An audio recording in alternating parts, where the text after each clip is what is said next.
I'm from Lead Hub, and what is Islam? And what Lead Hub can do for Islam? Lead Hub is focused on the smart board and mini PC. Thank you. The brother asked two questions. Number one, what is Islam? And number two, what can his company do for Islam?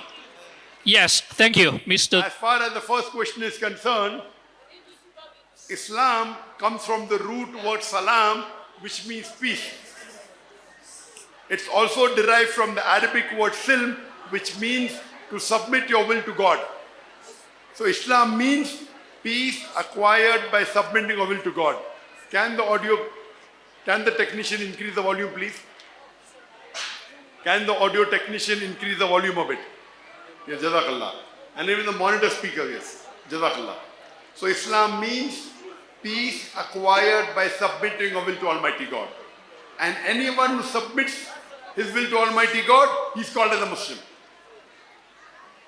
Islam is a religion in which we believe that there is only one God, the Almighty, all-powerful, the Creator, the Sustainer. To Him belongs everything in this world. And we have been brought in this world to worship Him. Allah says in Surah Dhariyat chapter 15 verse 56, وَمَا خَلَقْتُ الْجِنَّ وَالْإِنسَ إِلَّا لِيَعْبُدُونَ, that we have created the men and the jinn not but to worship Him. So Islam is the religion of peace by submitting your will to God.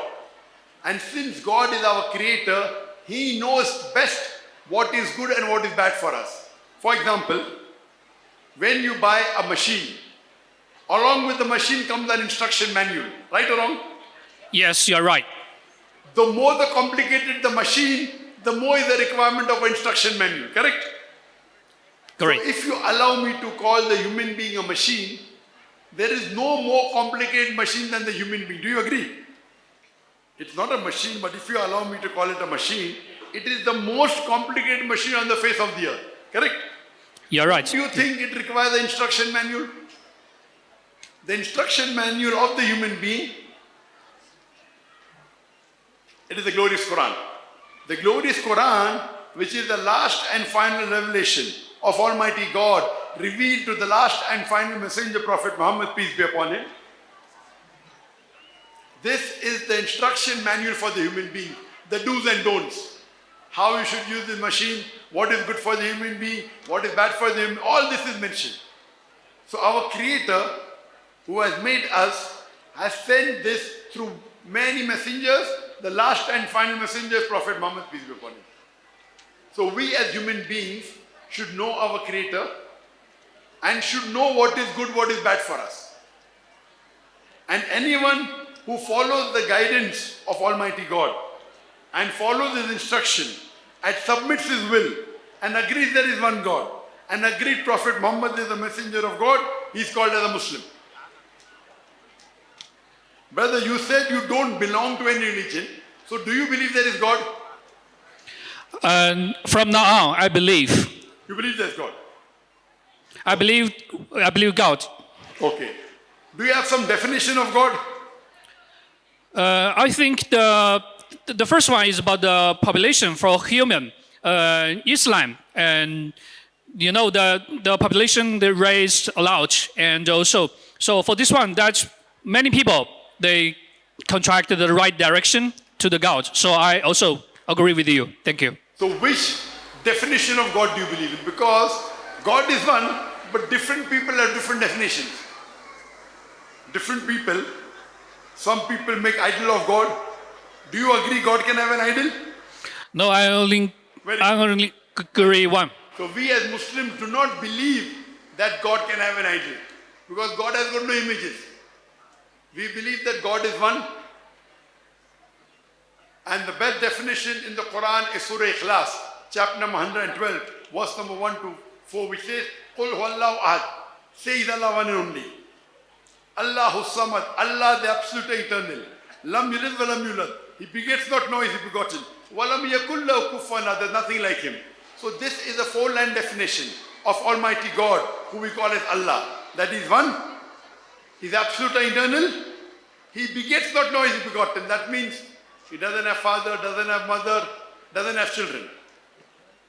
and there's nothing like him, he's unique. So do you believe in these four qualities of God? Yeah, I agree with you. You believe, mashallah. And brother, do you believe that Prophet Muhammad, peace be upon him, is the messenger of God?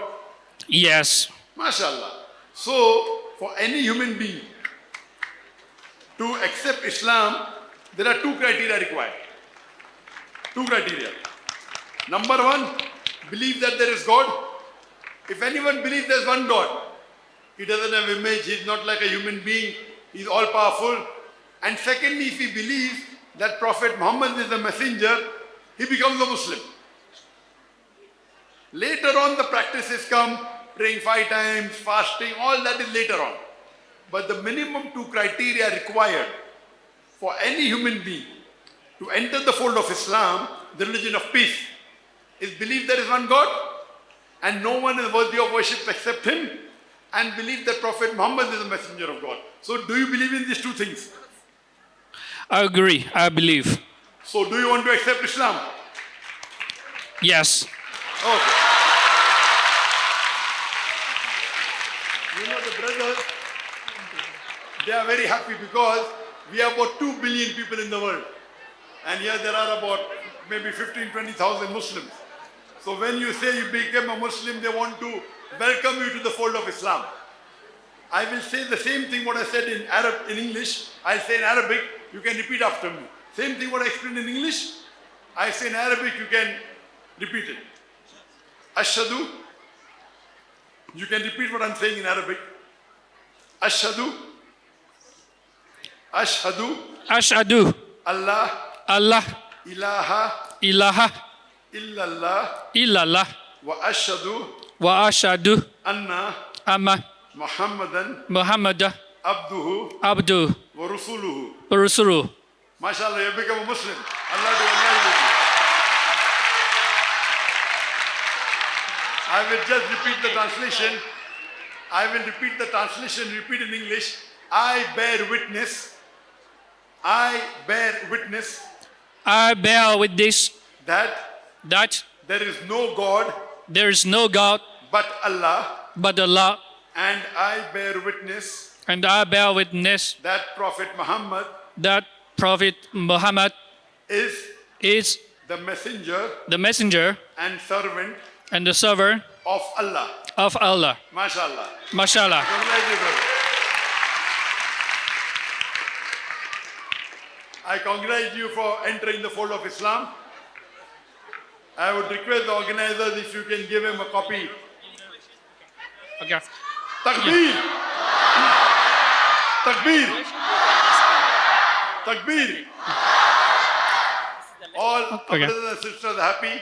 We welcome you to the fold of Islam. And Okay. according to beloved Prophet Muhammad Sallallahu Alaihi Wasallam, anyone who accepts Islam, all your previous sins are washed away.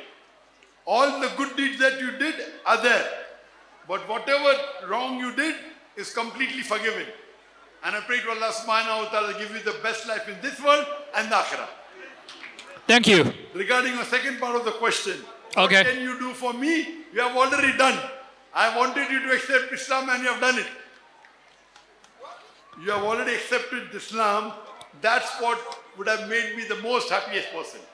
So I would like to thank you for fulfilling my desire. Thank you. Very much, brother. Yeah. Do you have any other question? Yeah. For this is the first and the second. The third, yeah, the third one. I will do what I believe, and also you'll teach to me. Thank you very much for this point. And at the same time, I also, because Lead Hub also do many charities for schools, for education system, because the education is the future for even for different countries, Muslim and also China and also Lead Hub. So how can I do better for Lead Hub in Kenya? As far as charity is concerned, brother, in Islam, minimum you have to give 2.5% of your annual saving. Whatever excess wealth you have got, according to Islam, 2.5% of that wealth, maybe you have some gold or some extra, not your basic requirement. Clothes is basic requirement, one car is basic, whatever excess wealth you have. In Islam, you have to give 2.5% of that excess wealth in charity every lunar year.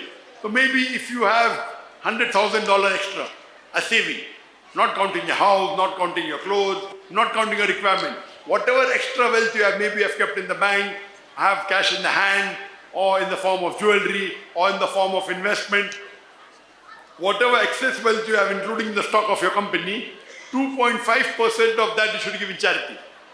You can give it to the poor people, you can give it to the needy people, and there are 8 categories. So, since you are involved in the field of education, there you can always contact the organizer of the Journey of Faith. Thank you so much. You can contact them, and surely you can see how you can help them. That the brother Abu Sufyan is there. If you can share your number with him, inshallah he'll be in touch with you. And whatever extra knowledge you require of Islam, you can very well contact the organization. If not, you can even take my number, you can call me. I'm staying in Malaysia. You're most welcome, brother. Thank you very much. Thank you, Dr. Zakir Naik. Nice to meet you here. Jazakallah, shukran.